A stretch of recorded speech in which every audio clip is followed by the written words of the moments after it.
In the late 1960s, a serial killer terrorized Northern California, taunting police with cryptic messages and ciphers. Despite numerous suspects and decades of investigation, his identity remains a mystery. This is the story of the Zodiac Killer. Hello, and welcome back to the channel. If you're fascinated by unsolved mysteries and true crime, you're in the right place.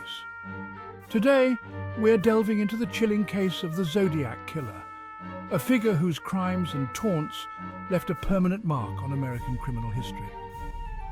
Between 1968 and 1969, the Zodiac Killer claimed to have murdered 37 people, although only 5 confirmed victims have been linked to him. He is best known for sending a series of cryptic letters to the press filled with ciphers and threats.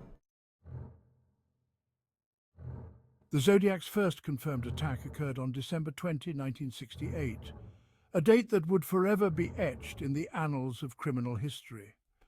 It was a cold, dark night in Vallejo, California, a small city that would soon become infamous due to the heinous acts of a mysterious killer.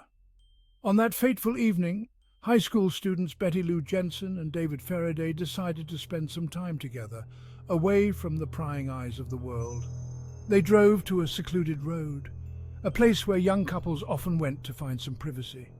Little did they know their night would end in tragedy. As they sat in their car, an unknown assailant approached them.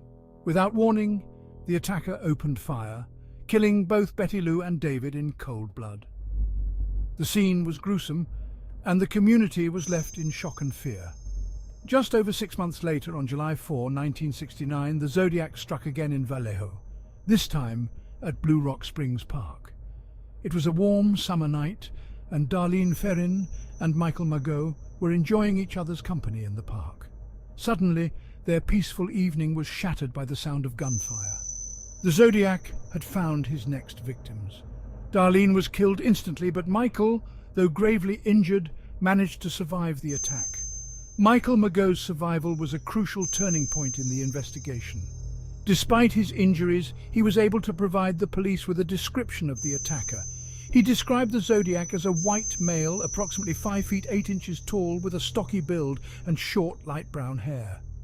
This description gave the authorities their first real lead in the case, but the Zodiac remained elusive. On September 27, 1969, the Zodiac attacked again, this time near Lake Berryessa. The serene and picturesque setting of the lake was in stark contrast to the horror that would soon unfold. Brian Hartnell and Cecilia Shepard were enjoying a peaceful afternoon by the lake when they were approached by a man wearing a hooded costume, adorned with the now infamous Zodiac symbol. The attacker tied them up and stabbed them repeatedly, leaving them for dead. The brutality of the attack was shocking.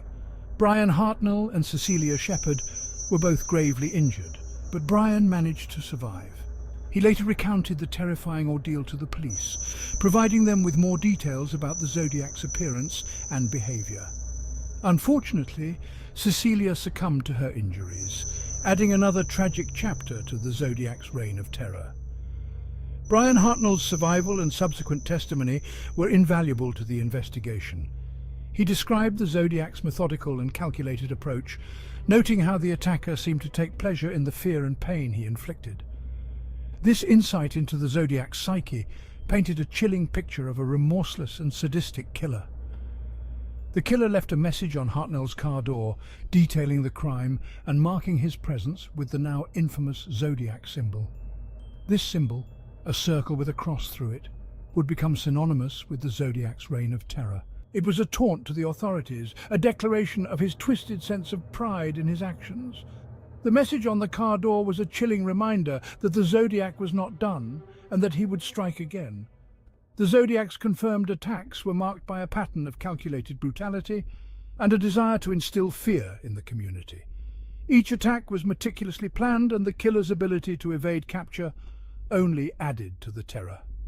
The Zodiac's letters to the press, filled with cryptic messages and ciphers, further demonstrated his need for attention and control. He reveled in the media coverage, knowing that his actions were being broadcast to a wide audience. The investigation into the Zodiac's crimes was one of the most extensive and complex in the history of American law enforcement. Detectives from multiple jurisdictions worked tirelessly to piece together the clues left behind by the killer. Despite their best efforts, the Zodiac's true identity remained a mystery. The case generated a massive amount of public interest, with amateur sleuths and professional investigators alike trying to crack the Zodiac's ciphers and uncover his identity. The Zodiac's ability to blend into society and strike without warning made him a particularly terrifying figure. He could be anyone, anywhere, and this sense of omnipresence added to the fear that gripped the community. The Zodiac's taunting letters filled with cryptic clues and demands for recognition only heightened the sense of dread. He seemed to take pleasure in the fear he created, and his ability to manipulate the media and law enforcement showcased his cunning and intelligence. As the years went by, the Zodiac's attacks became less frequent, but the fear he instilled never fully dissipated. The case remained open, with new leads and theories emerging periodically.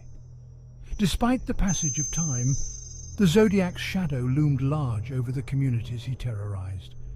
The mystery of his identity and the brutality of his crimes continued to captivate the public's imagination. In the decades since the Zodiac's confirmed attacks, advancements in forensic science and investigative techniques have provided new hope for solving the case. DNA analysis, once a distant dream, has become a powerful tool in the fight against crime. Cold case investigators have revisited the Zodiac's crimes, hoping that modern technology might finally provide the answers that have eluded them for so long. The legacy of the Zodiac Killer is a testament to the enduring impact of his crimes. He remains one of the most infamous and enigmatic figures in the annals of criminal history. The fear he instilled, the lives he took, and the mystery he left behind continue to haunt the collective consciousness. The Zodiac's confirmed attacks are a chilling reminder of the darkness that can lurk within the human soul, and the relentless pursuit of justice that drives those who seek to bring such monsters to light. The Zodiac's letters to local newspapers were filled with taunts, demands, and complex ciphers. His first three-part cipher, sent in July 1969, was solved by a high school teacher and his wife. It read, "I like killing people because it is so much fun." Despite his chilling messages, many of the Zodiac's ciphers remain unsolved to this day. His letters continued to mock the police and the public, providing details of his crimes and suggesting future attacks.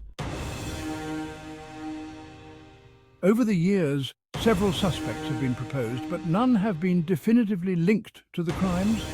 Arthur Lee Allen was a primary suspect, as he matched several witness descriptions and had circumstantial evidence against him. However, DNA tests in 2002 did not match Allen to the Zodiac letters. Another suspect, Earl Van Best Jr., was identified by his own son, Gary Stewart, who published a book detailing his investigation. However, this theory has also been met with skepticism by experts in law enforcement.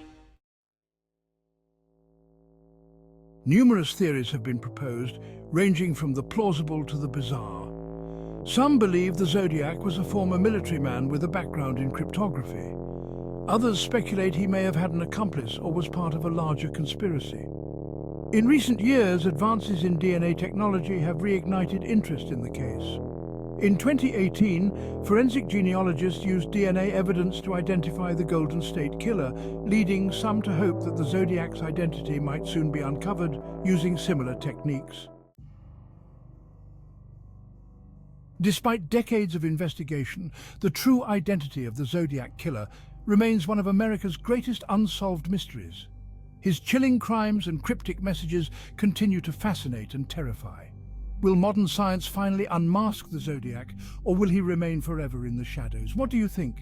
Could the Zodiac Killer still be out there, or has he taken his secrets to the grave? Let us know your theories in the comments below. Don't forget to like, share, and subscribe for more deep dives into the world's most perplexing mysteries.